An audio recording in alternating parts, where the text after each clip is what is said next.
नमस्कार साथियों। उत्तर प्रदेश शिक्षा सेवा चयन आयोग द्वारा यूपी टेट का नोटिफिकेशन जारी कर दिया गया है और 27 मार्च से फॉर्म ऑनलाइन स्टार्ट हो जाएंगे। साथ ही आयोग ने सिलेबस भी जारी कर दिया है प्राइमरी और जूनियर स्तर के लिए। तो हम प्राइमरी स्तर के लिए जो सिलेबस है उसके बारे में डिस्कस करने वाले हैं। वीडियो में अंत तक बने रहिए। सबसे पहले बाल विकास एवं शिक्षण विधियाँ 30 नंबर का पेपर आता है। 30 प्रश्न होते हैं 30 नंबर के। तो इसमें बाल विकास का अर्थ, आवश्यकता, क्षेत्र तथा बाल विकास की अवस्थाएं, शारीरिक विकास, मानसिक विकास, संवेगात्मक विकास, भाषा विकास, अभिव्यक्ति क्षमता का विकास, सृजनात्मकता एवं सृजनात्मकता क्षमता का विकास, ये टॉपिक रहने वाला है। अगला, बाल विकास के आधार, उनको प्रभावित करने वाले कारक, वंशानुक्रम, वातावरण, पारिवारिक, सामाजिक, विद्यालय, संचार माध्यम। उसके बाद सीखने का अर्थ तथा सिद्धांत, ये टॉपिक आने वाला है। इसमें अधिगम यानी कि सीखने को प्रभावित करने वाले कारक, प्रभावशाली विधियाँ, अधिगम के नियम, थार्डाइक के सीखने के मुख्य नियमों को महत्व दिया गया है। और अधिगम के प्रमुख सिद्धांत, शिक्षण में इनकी व्यवहारिक उपयोगिता, थार्डाइक का प्रयास एवं त्रुटि का सिद्धांत, पेवलाव का सिद्धांत, स्किनर का क्रिया प्रसूत अधिगम सिद्धांत, कोलर का सूझ एवं अंतर्दृष्टि सिद्धांत, पियाजे का सिद्धांत, वाइगोत्स्की का सिद्धांत, सीखने का वक्र, अर्थ प्रकार, सीखने में पठार और कारण एवं निराकरण, ये टॉपिक आने वाला है। उसके बाद शिक्षण विधाएं या शिक्षण की विधियाँ, इसमें शिक्षण का अर्थ, उद्देश्य, संप्रेषण, शिक्षण के सिद्धांत, शिक्षण प्रविधियाँ, शिक्षण की नवीन विधाएं, सूक्ष्म शिक्षण, शिक्षण के आधारभूत कौशल, ये टॉपिक आपको पढ़ना है। शैक्षणिक समावेशन, अभिप्राय, पहचान, प्रकार, निराकरण तथा अवंचित वर्ग, भाषा, जाति, धर्म, क्षेत्र, वर्ण, लिंग, शारीरिक दक्षता, दृष्टिबाधित, श्रवणबाधित, वाक, अस्थिबाधित, मानसिक दक्षता, इन सबसे जो संबंधित बच्चे, इनके बारे में अध्ययन करना है आपको। समावेशन यानी कि सभी को एक साथ किस प्रकार से पढ़ाना, उसके बारे में। और समावेशन के लिए जो TLM है उसके बारे में भी आपको अध्ययन करना है। समावेशित बच्चों का अधिगम जांचने हेतु आवश्यक टूल्स एवं तकनीकी, समावेशी बच्चों के लिए विशेष शिक्षण विधियाँ तथा ब्रेल लिपि। ब्रेल लिपि ब्लाइंड बच्चों के लिए होती है, जो श्रवणबाधित होते हैं उनके लिए सांकेतिक भाषा, उसके बारे में भी आपको पढ़ना है। समावेशी बच्चों हेतु निर्देशन, परामर्श, उद्देश्य, प्रकार एवं आवश्यकता एवं क्षेत्र, परामर्श के सहयोग में देने वाले विभाग और संस्थाएं, मनोविज्ञानशाला, उपदेश प्रयागराज, इसके बारे में आपको शॉर्ट में पढ़ना है। मंडलीय मनोविज्ञान केंद्र मंडल स्तर पर होता है, जिला चिकित्सालय के बारे में, जिला शिक्षा प्रशिक्षण संस्थान में प्रशिक्षित डाइट मेंटर के बारे में, पर्यवेक्षक एवं निरीक्षण केंद्र, समुदाय एवं विद्यालय की सहयोगी समितियाँ, इसके बारे में अध्ययन करना है। उसके बाद सरकारी एवं गैर सरकारी संगठन जो इन बच्चों के लिए सहयोग प्रदान करते हैं, बाल अधिगम एवं निर्देशन एवं परामर्श का महत्व, ये टॉपिक आपको पढ़ना है।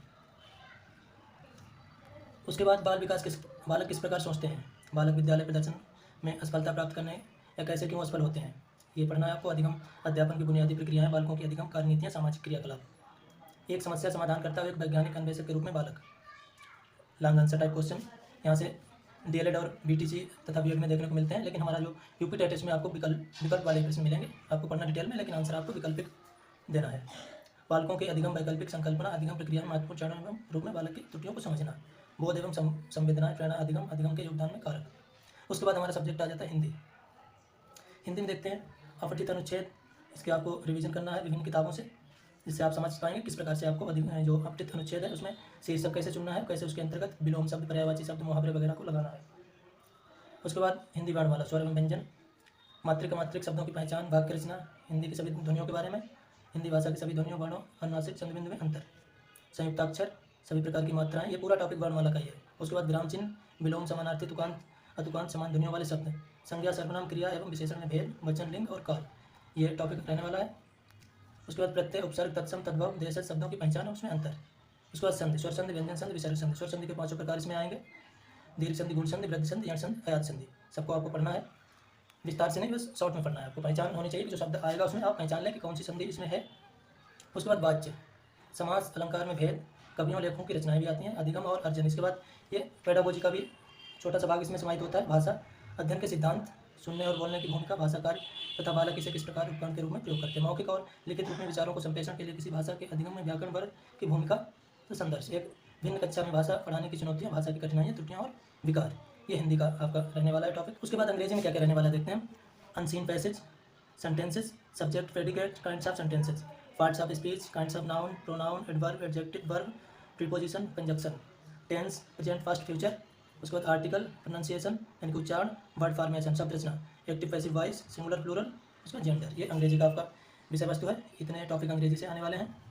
उसके बाद उर्दू के बारे में आप पढ़ लीजिए, अपठित अनुच्छेद आएगा इसमें, जबान की फन्नी महारतों की मालूमात, इस प्रकार से। उर्दू का मुझे भी नॉलेज ज़्यादा नहीं है, तो आप इसको पढ़ के जो उर्दू वाले विद्यार्थी हैं वो अपने इतने टॉपिक तैयार कर लें।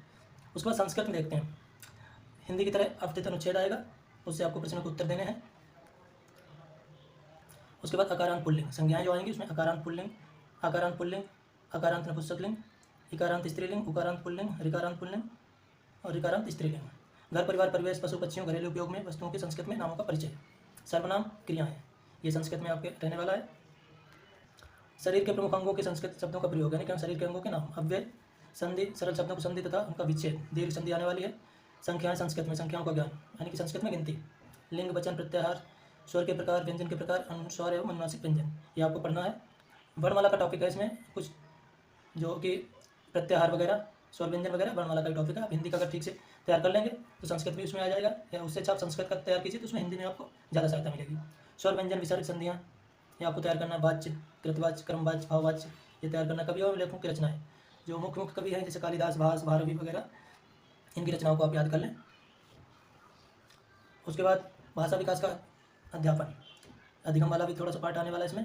भाषा अध्यापन के सिद्धांत, सुनने बोलने जो हिंदी में, वही लगभग भाषा संबंधित इसमें भी आने वाला। मौखिक लिखित रूप में विचारों संप्रेषण के लिए किसी भाषा के अधिगम में व्याकरण की भूमिका संदर्श।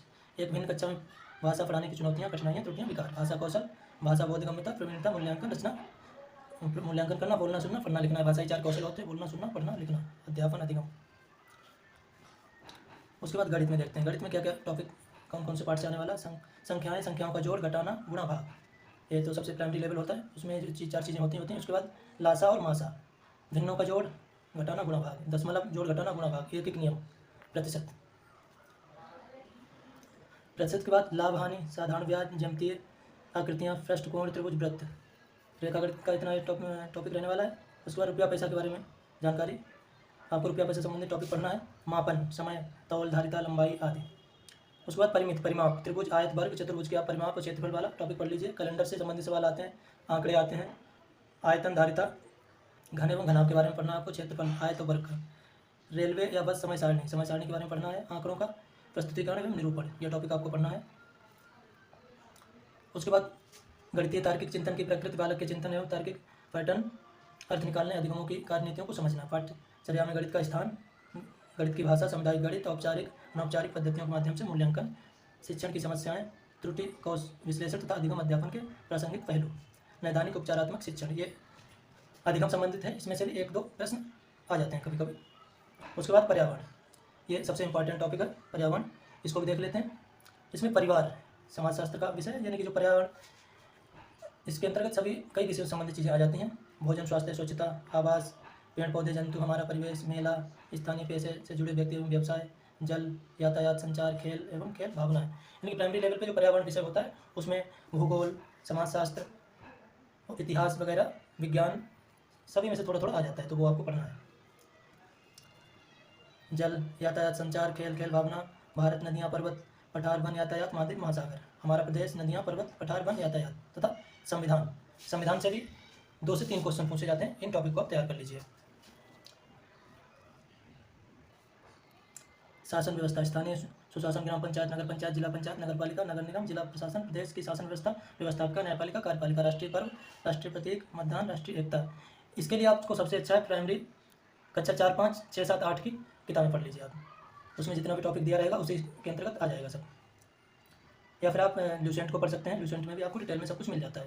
पर्यावरण, आवश्यकता, महत्व एवं उपयोगिता, पर्यावरण संरक्षण, पर्यावरण के प्रति सामाजिक दायित्व, पर्यावरण संरक्षण हेतु संचालित योजनाएं, अध्यापन संबंधी मुद्दे, पर्यावरणीय अध्ययन की अवधारणा एवं व्याप्ति, पर्यावरणीय अध्ययन का महत्व, एकीकृत पर्यावरणीय अध्ययन, पर्यावरण अध्ययन, पर्यावरणीय शिक्षा, अधिगम सिद्धांत, विज्ञान और सामाजिक विज्ञान की व्याप्ति में संबंध, अवधारणा प्रस्तुत करने के दृष्टिकोण, क्रियाकलाप, प्रयोग, व्यवहारिक कार्य, चर्चा, सतत व्यापक मूल्यांकन, शिक्षण सामग्री, उपकरण। इतना हमारा सिलेबस है प्राइमरी लेवल का। आशा करता हूँ आपको समझ आ गया होगा। अगर जिसको भी ये PDF में चाहिए वो कमेंट कर सकता है, उसको मैं PDF उपलब्ध करा दूंगा। और आप वीडियो से भी एक एक टॉपिक को लिख कर रख लीजिए वीडियो को देखकर, और अपनी तैयारी स्टार्ट कीजिए। और मैं भी अपने चैनल पर इससे संबंधित वीडियो डालता रहूँगा। धन्यवाद।